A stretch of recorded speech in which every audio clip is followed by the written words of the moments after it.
Well, I finally did it. I sold the Mustang. Man, am I going to miss that car. But with some extra room in the garage, I thought it was a good time to drag the Jeep out of hibernation and see if I could get it back on the road. I parked it years back when I realized how bad some of the frame rust had gotten. So follow along with me as I do some metal work, track down a few electrical gremlins, build up enough patience to follow a wiring diagram, and find out if the 2.5 liter has enough power to peel out on wet grass. Well, just barely as it turns out. Okay, so I forgot to hit record, but I started hitting this with a hammer, trying to knock this bolt out. That bolt is stuck in there. But I didn't see the frame rot is pretty bad. It seems to be pretty solid up here, but everything from about here past is rotting out pretty bad. This was all packed with mud.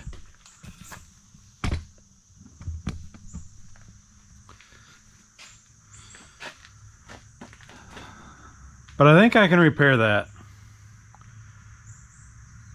So two things need to happen. First, I need to go ahead and drop the gas tank, get this out of the way so I can get to the back side of that.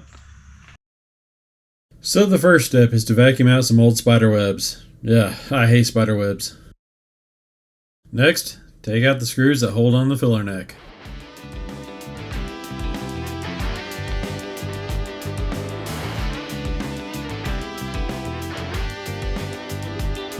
There are 6 bolts that hold the skid plate and the gas tank assembly. Some rust have made the front ones a bit of a hassle.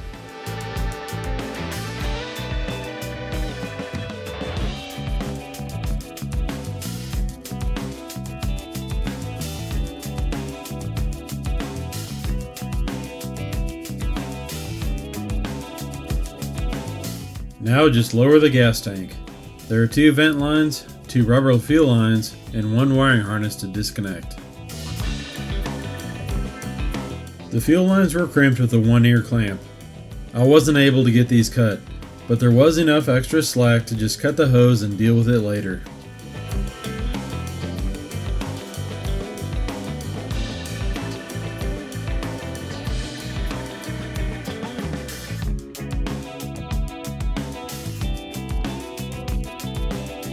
The fill neck hose and vent were hard from age and difficult to get out. I removed the hoses from the tank for now. Let's look at the frame now. I plan to cut horizontally above the rot to get back to the good metal. It looks like doing it this way will completely remove the old bushing tube. You'll hear some people refer to rust on cars as cancer. It's a good analogy. If you don't remove all the old rotted metal, it'll keep spreading.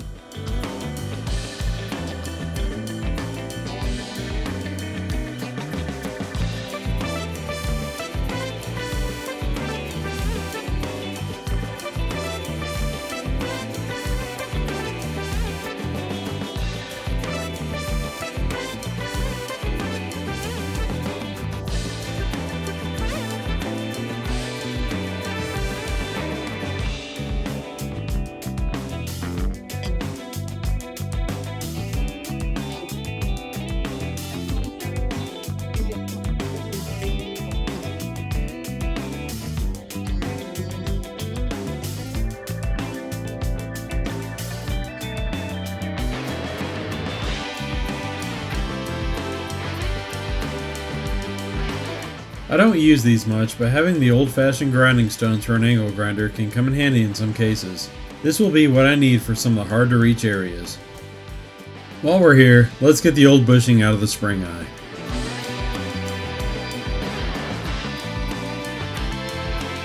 It would be a few days before my new bushings would be here, so other chores needed attending. I had some scrap tube laying around that seemed close to the diameter I needed for the bushing. With my new shackles in, I could find out for sure.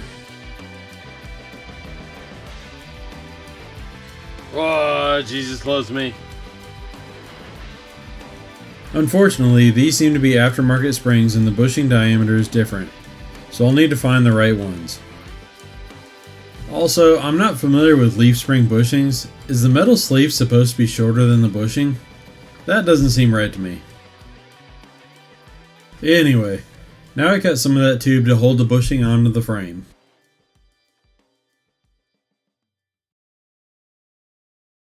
This cheap bandsaw is versatile and helpful to have around, but man does it cut slow. I think an evolution saw might be planned for the future.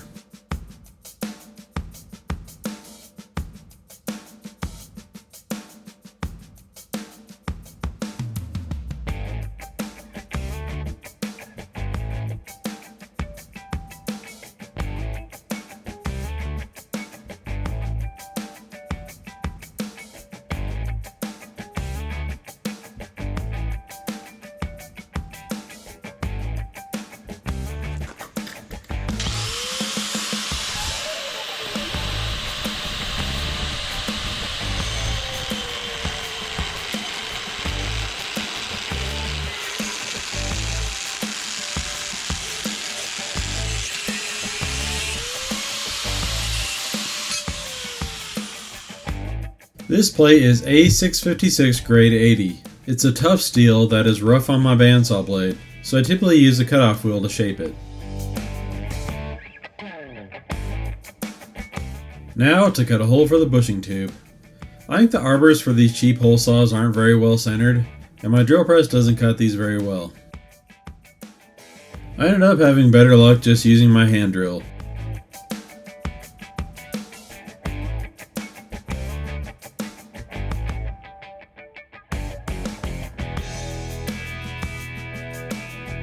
I wanted to add a little bit more shape, and I figured I'd get some practice with my plasma cutter. I'm not very good with it yet.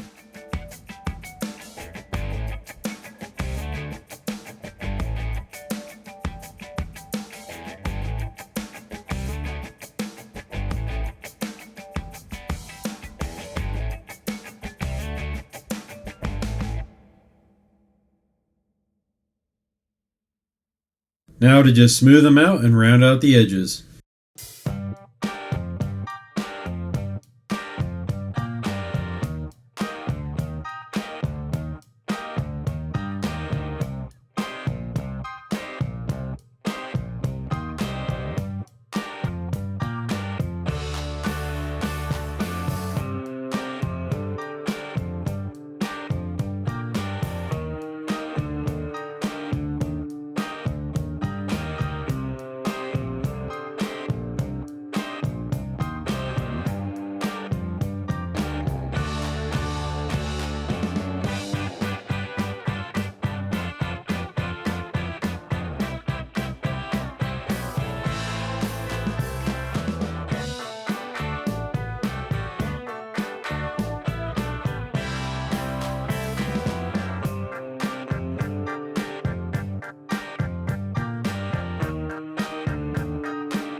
The plates need to be a little narrower than the bushing tube, so I used a few shim pieces and hammered the tube down to the table.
So the plates are pressed on, but they're not lined up to each other.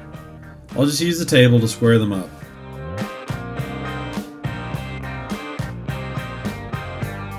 Before I weld it solid, let's do some fit up.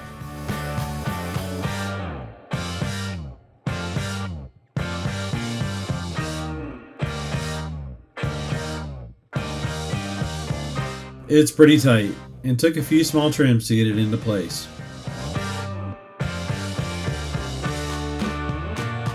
Now I could weld it solid. I move around a lot during welding to spread out the heat. This is an attempt to keep it from warping.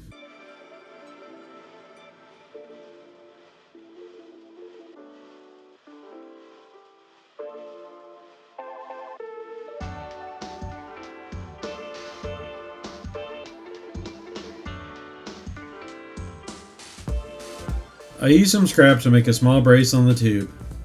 Not really sure it was necessary, but it looks cool.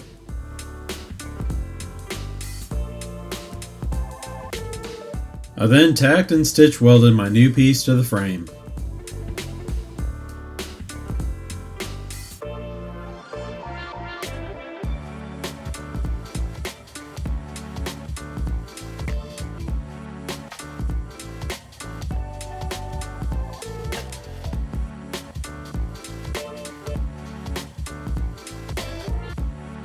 Okay, it's not a show car kind of finish, but I think it'll be strong enough to function.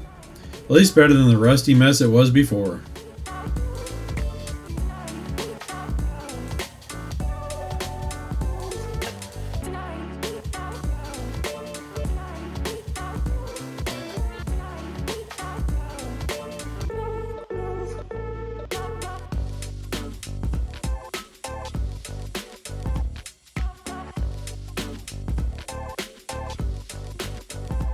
Now let's get the new shackle in. I forgot to mention I bought a bushing from Energy Suspension to work in the leaf eye.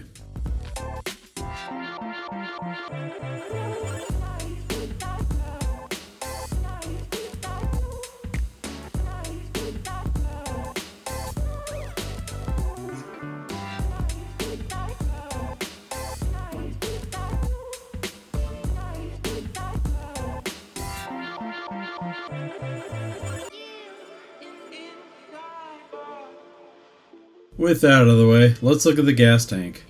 I want to take out the sending unit. So let's get all the dirt off the tank first so it doesn't get into the tank.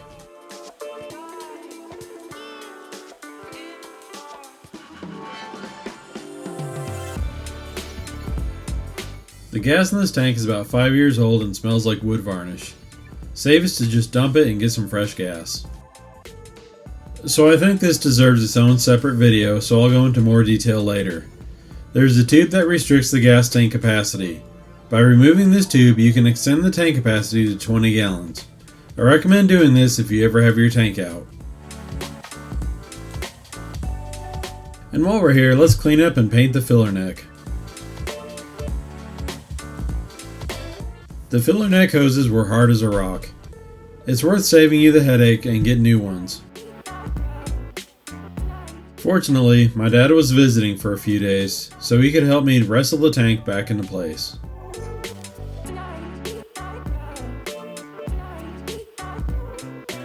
Now, a few years earlier I had tried starting the motor and I could hear the starter motor spin, but it didn't engage the flywheel, so let's take a quick look at that. This old battery that's sitting on my desk is just out of oomph, so let's borrow the C10.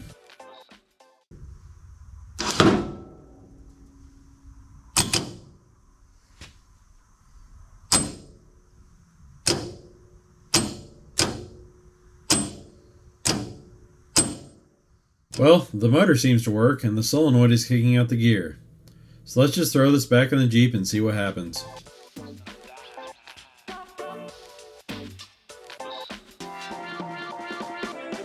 And the brand new battery won't hurt.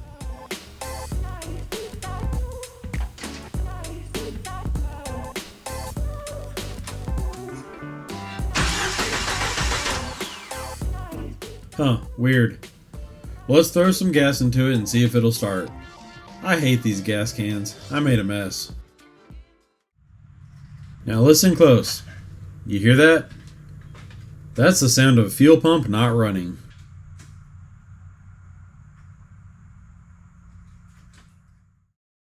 So let's get out the old power probe and see what we can find.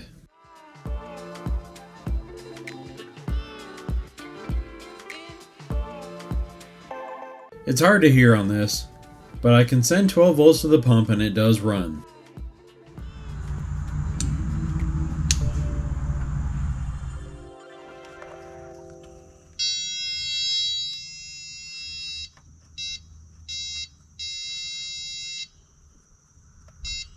I'm also seeing a good ground at the plug.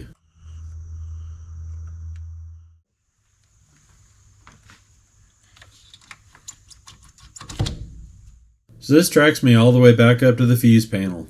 Now if I put 12 volts on the circuit, I can hear the fuel pump kick on.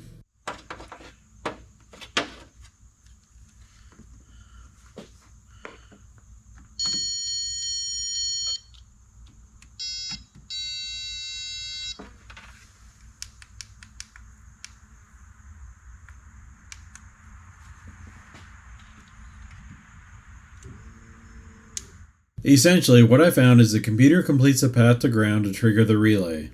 This wasn't happening, so for now I'll bypass this ground lead. Whenever the key is in the run position, this will force the pump to run. Oh, and by the way, a power probe is a great way to check for a working relay.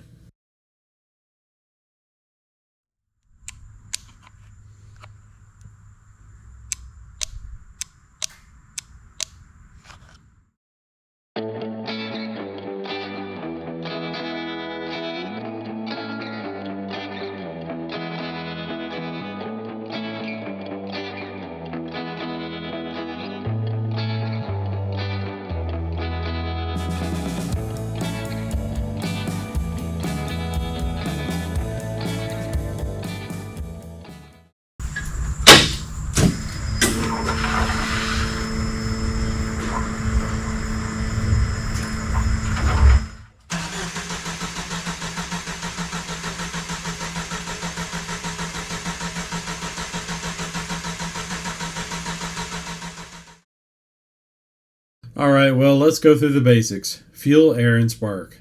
The air filter was nasty. Damn mouse nest. Let's clean it out. There's a Schrader valve on the fuel rail. We do have pressure. I cheat and use a timing light to check for spark.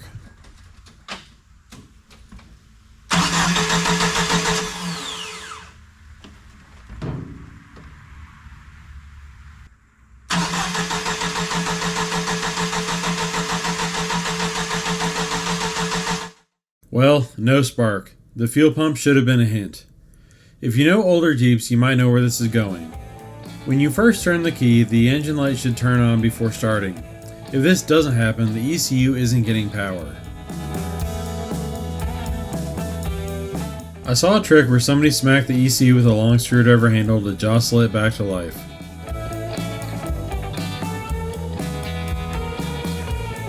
Of course, that didn't work. Let's find a less Neanderthal way of troubleshooting this. I'm taking the electrical connector off the ECU to check for grounds and power.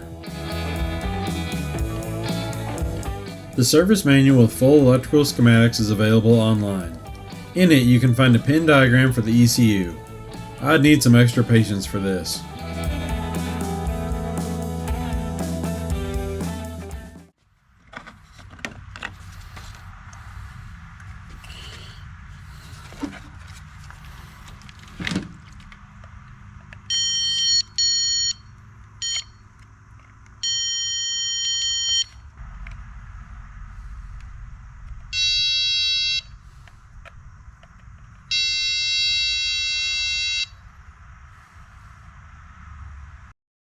So the ECU is getting power and ground. So basically the ECU is dead. Fortunately, this is a well-known problem and it almost always comes down to 3 capacitors on the circuit board. These can be changed out, but this video is long enough and I think this deserves its own video. So as a quick summary, I desoldered the old capacitors and replaced them with new. And keep in mind, I'm no expert at this. So I hope this can be encouragement. If I can do it, you can too.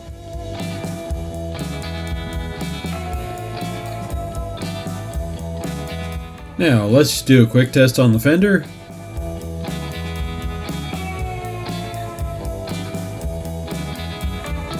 The check engine light is a good sign.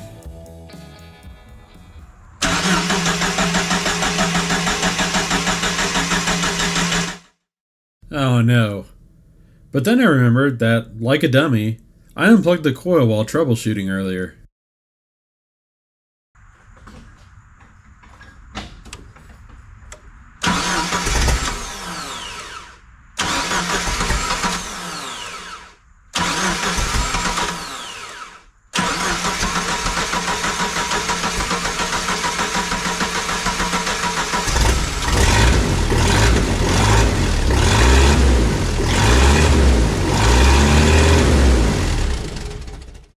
Ah, cool. So now I can finish sealing up the ECU and get it back right.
Okay, now the last thing.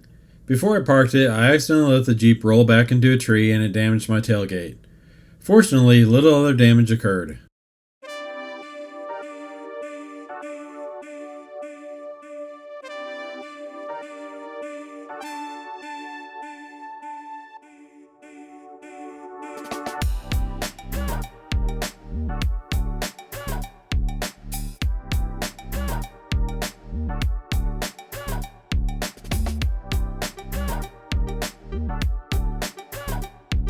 Transferring the handle is pretty easy, just a spring clip on the lock cylinder and a few rods to disconnect.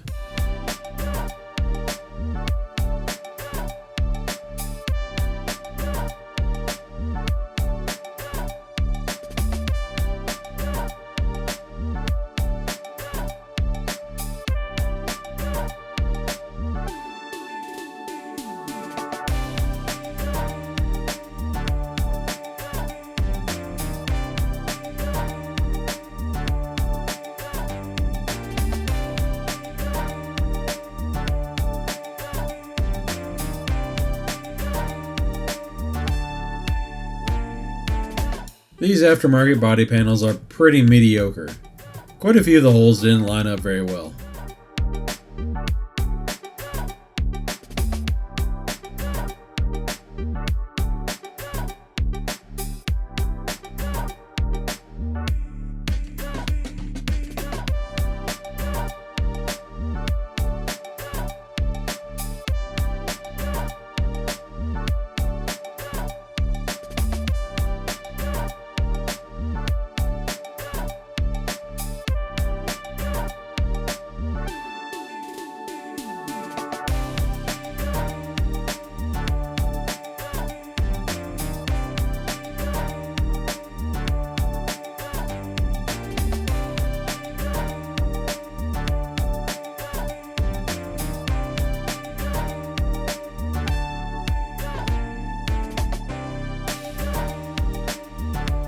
The hinge bolts on the body had stripped heads. I tried to use an Easy Out to remove the rest of the bolt, but that didn't work.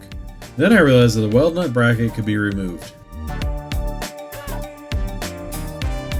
I welded a nut to the broken off bolt to remove. The heat from the weld really seemed to help break the rusted threads loose.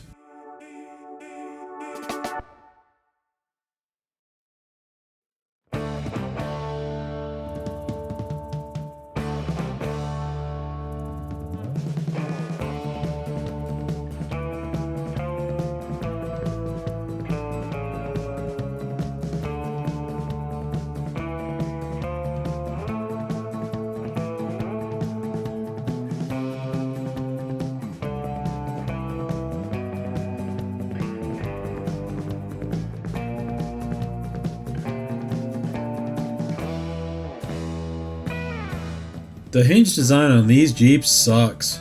There's no bushing, just a steel pin through a steel hole. I think the rust just contributes to these wearing themselves loose. I bought some new stainless hinges that I hoped would hold up a little bit better.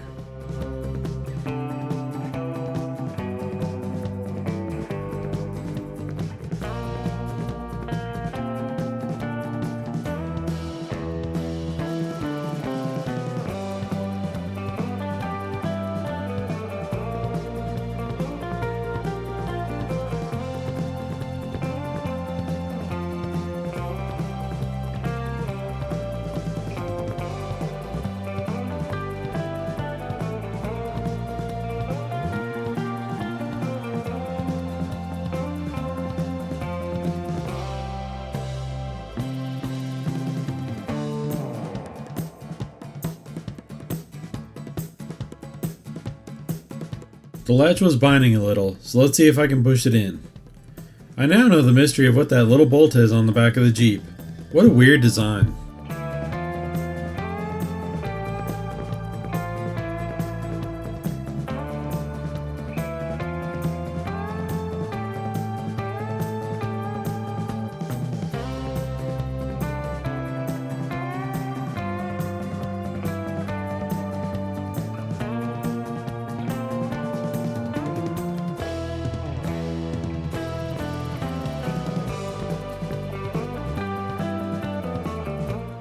Still not enough there.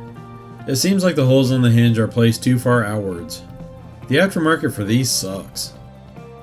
But nothing a die grinder can't fix. Let's talk about Beverly Hills, man. These sweater song changes, man.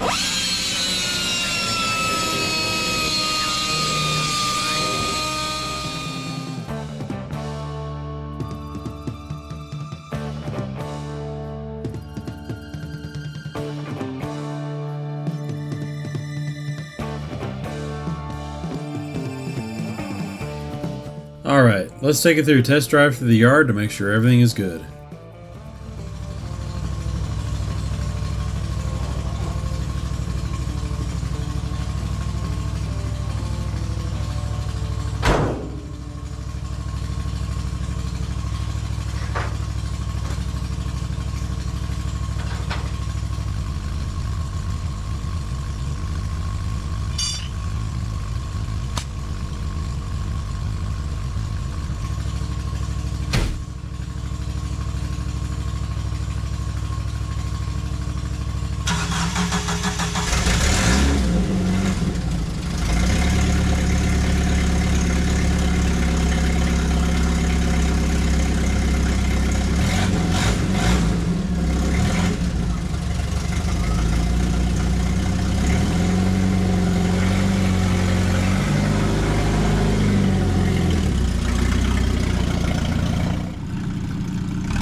Alright, so now all I had to do is pay the extortion fee to the county to make it road legal, and it's good to go. Now we're going to swap a V8 into this thing down the road, so stay tuned for that. Until then, I hope you can get some motivation from this video, and thank you for watching.